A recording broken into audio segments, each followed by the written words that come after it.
So greetings from Pennsylvania once again, and it's time to do another mountain lion investigation story. We're currently here in Berks County, my home county, and actually just behind me is the Blue Marsh Lake area. I'm just down from the Swiftwater parking lot, which is kind of in between, because if you keep going, this is the Union Canal towpath trail. If you keep going down that way, you'll get to what's called Grings Mill. So I'm going to head down a side path here, down towards the Topahawken Creek. It's a busy day out here. It's a Saturday. Yeah, so we're headed down here. If you're turning around, right up there is the towpath trail. So yeah, to be honest, I don't consider this to be an ideal spot to do a mountain lion story, but we'll talk about that in a moment. Down in here is the Union Canal. When we did my series on the Union Canal, we were down here. This place is rough down here. Yeah, down there's the creek, but I think we're gonna head up this way in a little bit. Never thought I'd come back down here again. Oh boy. Yeah, like the Topahawken Creek is down here. So a lot of people hike this to go fishing down here. And speaking of which, here it is. Wow, it looks really nice down here.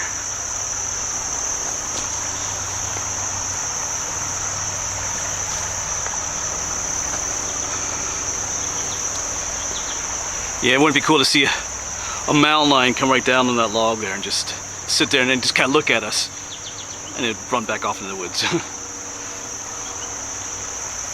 So yeah, if you didn't know better, you'd think we were in a really remote area. I mean, this looks, I don't know, like you're in some kind of, you know, ravine in the middle of nowhere. Beautiful, pristine stream going through. You're in the wilderness, but we're not. I mean, it looks cool, but we're not too far from Reading. Kind of in the, you know, Reading's a pretty big city. There's a lot of farmland and towns in the area. In fact, there's a road just up at the top of that hill. Popular trail just behind us. So why a mountain lion story here? So one of the tools I use to find stories for this series is it's an interactive map, a Google map of Pennsylvania, with all these little teardrop markers on it. You can click on each one, has a little story about someone's mountain lion sighting. And you would think that, there's a lot of mosquitoes down here, sorry. You would think that most of these sightings would occur in more remote areas of Pennsylvania, but a lot of them are clustered around city areas. I mean, so right over there is Reading. Reading has a ton of stories around it. You go up to like Scranton and Wilkes-Barre, there's just a ton of stories.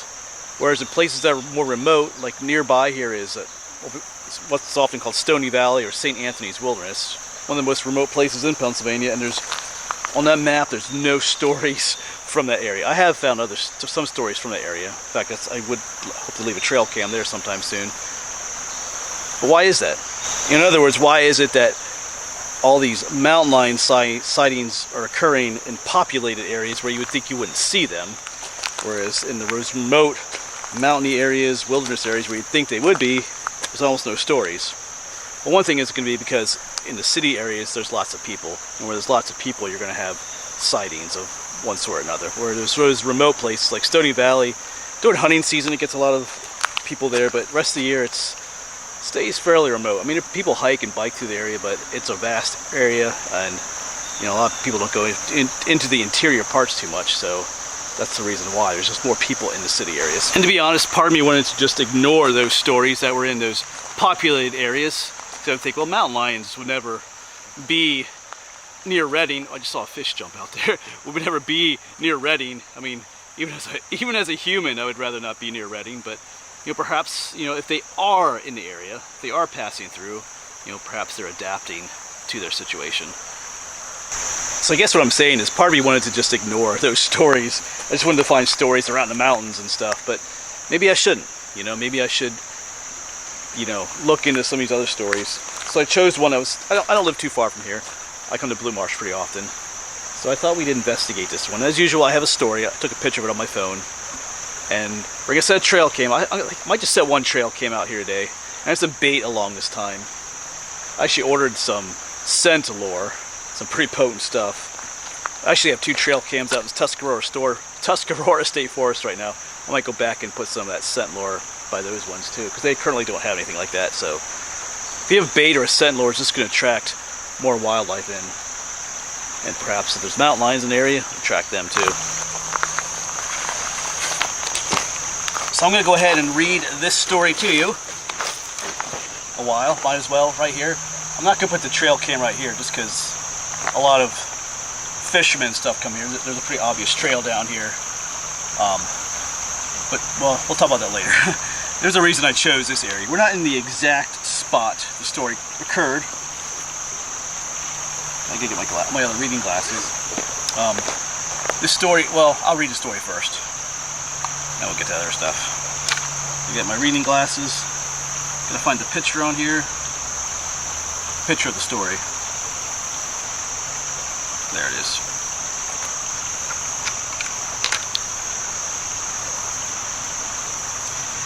Yes, this occurred in 2004, so some time ago, but it wasn't reported until 2018. Alright, it has a person's name, which I'm not going to read.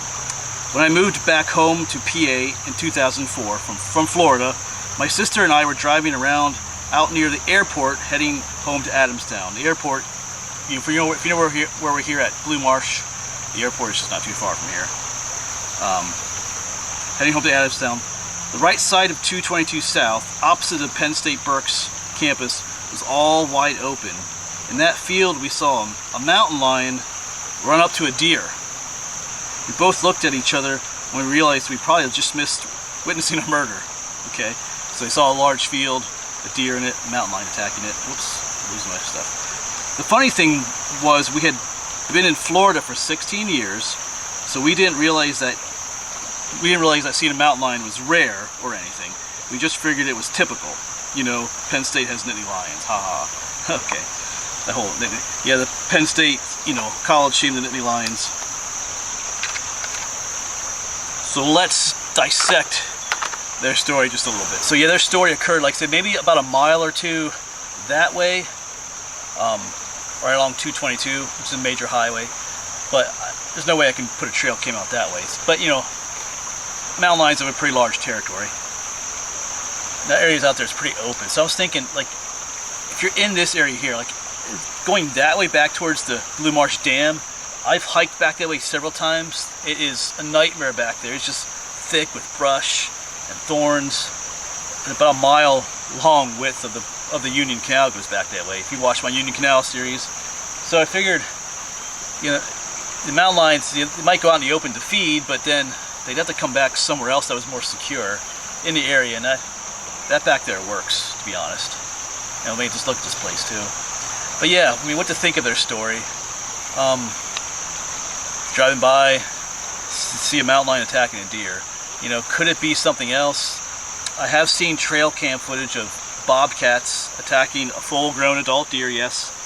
The one video, it was a clear trail cam video. A deer was walking by, there was a bobcat up in a tree, and he like jumped down on the deer to attack it. So, I've never seen a video of them doing it like out in an open field though, so, but that's an option. And then their whole little thing about being from Florida and thinking it was just typical to see mountain lions up here. I guess I wasn't sure quite how to take that at first. First I looked at it the other way. Florida does actually have mountain lions, the Florida panther. They're endangered, they're very rare. So even if you live in Florida, you're not likely to see one, to be honest. So at first I thought that because they're from Florida, they were saying that they were used to seeing mountain lions, so they thought they would be up here in PA too, or that they were trying to say they knew what mountain lions looked like. But I guess they were just saying that they just thought it was typical to have mountain lions in Pennsylvania. I don't know, because the Penn State mascot is a Nittany lion or a mountain lion. I don't know. But I could really find much to criticize this story. So anyway, if you have something to say about the story, you can let me know in the comments. All I know sometimes too is that when you're driving along down a highway and just looking out, sometimes you're only seeing something for a couple seconds, so you know, what did they really see? But anyway, we're gonna test that out though by trying to put a trail cam out here somewhere. Well, like I said in other videos on this subject matter, you know, putting these trail cams is kind of the best way to try and discover if they're actually here. I mean, if they are living here or just passing through the area, I feel like down here is a great corridor for them to do that, if they are here indeed doing that. That's why I'm choosing this area, because like I said, the story is just a little bit that way, but they're traveling through the area. I feel like I said, this is just, and look at this, it kind of feels remote. And there's people, there's a trail there, a road up there, but you know, if you had to pass through and we're looking for remoteness or secrecy, this might be the spot. So, but I gotta figure out a place to put the trail cam. I feel like I'd love to go across the creek, put one over there somewhere, but I don't know about that. I think we will walk. I'm gonna try and walk down that way. Oh, I did bring some bait along this time. Like I said, I ordered a scent lure, but it hasn't come in yet. I ordered it last night on Amazon. But I did buy some sardines. I was looking for the ones in oil, but they just had one of these left in water. I know other creatures will be attracted to this, but you know, a scent like this will attract any type of predator or anything that's hungry in the area will be attracted to this. So it just, bait like that just increases your chance of seeing something. But if we don't catch a mountain lion on the trail cam, we'll at least get an idea of what else is living in this area. It's always cool to get other, like in my Michaud State Forest, the Dark Hollow investigation, we got just a raccoon and a robin on the trail cam. Because I didn't have any bait out or lure for that one, so it'd be cool to get some other creatures like bobcats or foxes or stuff. We'll see. So let's find a place. Like I said, you can comment down below what you think of that story, if it's legit, or if you see any issues, pros and cons to that story. As the airplane flies overhead. Alright, let's find a place to put this trail cam. Alright, so farewell to this beautiful spot. It'd be kind of nice to leave one down here, but too many people come down here. So we'll head this way. I brought 2 trail cams with me, but I think I'm just going to stick the one out. Because I'd like to do another story somewhere else soon. I should just buy more trail cams, actually. I mean, I did recently. The 2 that I have out in Tuscarora State Forest, the new ones I bought. Oh, man. Let's see if we can find a spot. Oh, it's going to be so overgrown. I'd like to find a spot. Oh, man. We'll see. I'll get back to you. I did find another trail. Head in the direction I want to go. I never quite knew that this one was here. When I did my Union Canal series, the Union Canal is actually up that way just a little bit. If you remember any of that. This looks pretty well traveled here, though. So we'll just, I'm not going to put the trail cam right on the trail, obviously. I think this is still like a fisherman's path. Going down to their fishing spot over here, maybe. Down that way, but it goes on this way too. Looks like it dies out here, though. At least somewhat. I wouldn't doubt that animals use this path too. It's an easier way just to get through this area. Yeah, it just keeps going. So I guess we will. So this trail definitely does become more just like an animal trail. I walked a little ways up that way. You kind of have to almost duck. You can't like walk upright through there. So it's, I don't let too many people travel through here. I feel like set a trail cam up in here somewhere. I'm a little bit concerned. I don't know how many, like I said, I don't know how many people come through here. I don't see any like human footprints through here. But yeah, maybe even, I'd like to face the trail, I think. See what else coming through here. There's a potential tree back there I could put the trail cam on. I'd put the bait around here somewhere too then. Let me think. I just kind of like this trail because, like I said, it's super thick through here. So if you're looking for an easiest way through, it'd be on this trail. So I'm sure other creatures, including deer and foxes and maybe a mountain lion, would use this trail to some extent to travel through the area. Just a possibility. All right, let's find a place to put the trail cam up. I'm gonna try and keep it hidden somewhat. Let's see. All right, so that trail right there is where I was standing earlier. Actually, I was staying right there. The trail goes through that way, but there's a smaller trail coming up through here. goes up, I don't know if you can see it on camera, it goes up over the one log over there. So I'm thinking this one tree right here, I'm going to stick it on facing this way, so you'll be able to see if anything uses this path here, it'll come right towards the trail cam. Plus it'll catch anything going on that trail. So and then I'll find a place to put the bait. I'll try to camouflage the camera as best I can, put some branches and stuff around it. It is kind of backing this way a little bit, but we'll see. I don't think too many people come through here, but I just don't. Well, you know how I feel about it. I don't want someone to snitch the trail cam. All right, let's work on setting that up there. So I'm back on that main trail. I have the trail cam. There's that little side trail. The trail cam is up in there. I can see it. I know. I mean, I put a few sticks around it, but it's pretty. I think it's pretty well hidden up there. If someone's coming through here, they're probably gonna be focusing on the trail. Hopefully not notice it up there. I might put a few more sticks around it, but I gotta find a place to put the bait. The sardines. Trail cam is facing this way, so you know, maybe in between the two trails, maybe actually, we'll see. Figure this out. The trail cam's set pretty low. Alright, so the deed is done. Once again, the trail cam is up there. I scattered the sardines. They were just like smaller sardines. I sprinkled the juicy, you know, the water stuff. I sprinkled it around the area. And I threw different sardines around the area. Some, I think there's one at the base of that one. So if something does come through here, it just leaves a greater chance for, like, if one raccoon comes through, he won't necessarily eat all of them. Maybe he'll find all of them, but it leaves a chance for somebody left behind. That's that one doesn't eat all of them. But that you know, sardines have a smell to them, so that smell will stay in the area for a little while. Yes, the bait probably won't, the sardines themselves won't last all that long, but the scent will remain. And sometimes when animals, especially like foxes and stuff, if they come across this, they'll leave their own scent behind, and that tends to attract other animals and all kinds of stuff like that. So we'll see. So if a mountain lion was traveling through the area or making its rounds in a place like this, he would smell that too. Animals have an extremely strong sense of smell. He would smell the fishy remains and smell the activity of the other animals here. He might be curious as well. But he might just also be traveling along this trail system. Like there's two trails that converge here, so seems like a good spot to me. If you know, like I say, if we don't get a mountain lion on the cam, we'll probably get some other critters, as long as no one snitches that. But I don't think too many people come back here. So anyway, I might try and cover that camera up just a little bit more yet. All right, well, we'll just have to let it be. It's kind of like leaving your baby out in the woods. But anyway, if you go this way, you have to duck down. Not really much of a human trail, and then, of course, going back this way, we have to duck down too. Already, I got to turn it on first. I almost walked. I got to make sure I turn it on first. I was going to show you here. You have to really duck down to walk through here too. All right. Don't want to leave without turning it on. That kind of defeats the purpose. All right, it is turned on. I see the red light's flashing a little bit. When the light stops flashing, that means it's going to start recording. So we'll head this way.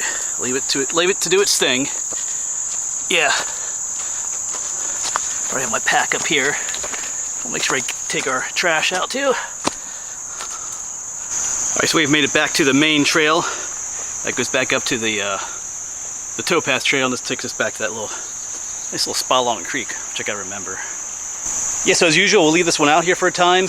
I have some, you know, with leaving the sardines out there and the trails and stuff, I think we'll catch some critters on the cam. I have my serious doubts about capturing a mountain lion on the trail cam, but like I said, in some ways the only real way to prove that they're here is to get the trail cam footage. I've heard all kinds of people say they have it, but usually they don't share it with people, or they never show it, and then when they do show it, it's this super blurry, grainy image of something, and other times it's just a bobcat or a dog even sometimes, or a neighborhood cat. But these trail cams are good to capture nice, good clear footage. So if there's something, these mosquitoes are horrible back here. If there is something prowling in the woods, in the thickets here at Blue Marsh, that's mountain lionish, maybe we'll catch it on that trail cam. Just leaving on one out here. I do have the other one with, but I'm planning on leaving that one up. I'm planning on finding a place up in Stony Valley to do a story on that, so I kind of need to buy some more trail cams. This is kind of fun. Anyway, I'm blabbing, but hopefully when we get back in a month or so, we'll see. We'll have something to see. All right, I'll catch up with you then. So just making a quick stop back in here at the Blue Marsh site, and like I did at the Tuscarora site, Reed's Gap, I'm going to put some of this scent lure out, just to help increase the odds of catching something on the trail cam.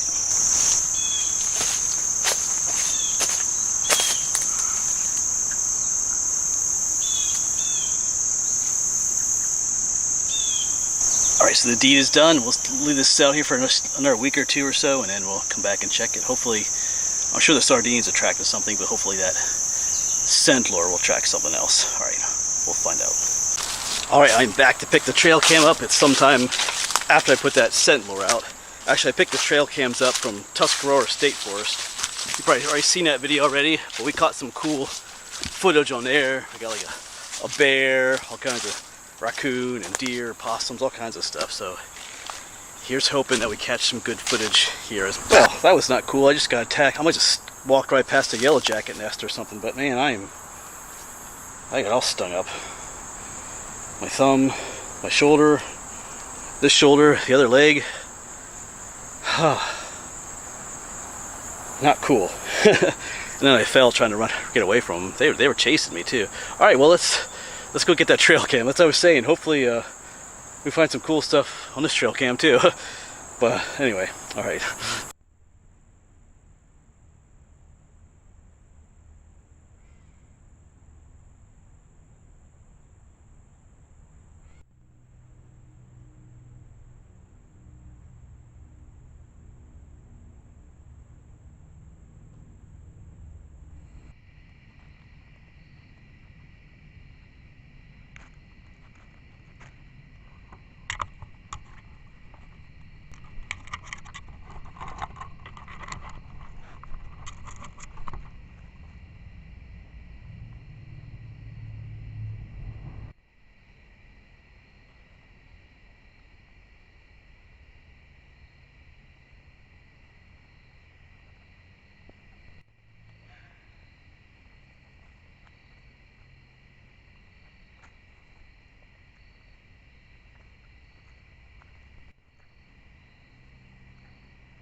Alright, so pretty cool stuff, a lot of footage. Yeah, at the end there, I think either a deer or a raccoon moved that one branch in front of the trail cam a little bit. I had more footage too. There were raccoons attacking the trail cam from behind and all kinds of stuff. Yeah, those bees were something else. I was recording while I started to get stung. Like, I cut out my reaction to being stung. Like, I had some choice words to say, and I took off running. They got me bad. My thumb, my foot, my shoulders, my arm, just down below the belly button, get a little, you know, areas I didn't want to get at. So, yeah, they got me bad. But anyway, there's a lot of life there in Blue Marsh, as you can see. No mountain lions walk past. We did that one little cat, like I said, but still pretty cool. A lot of stuff there for mountain lions to feed on, but there's definitely wildlife there in Blue Marsh. But as always, you can let me know what you thought about this video, about the story, and about the wildlife footage that showed up there. All right.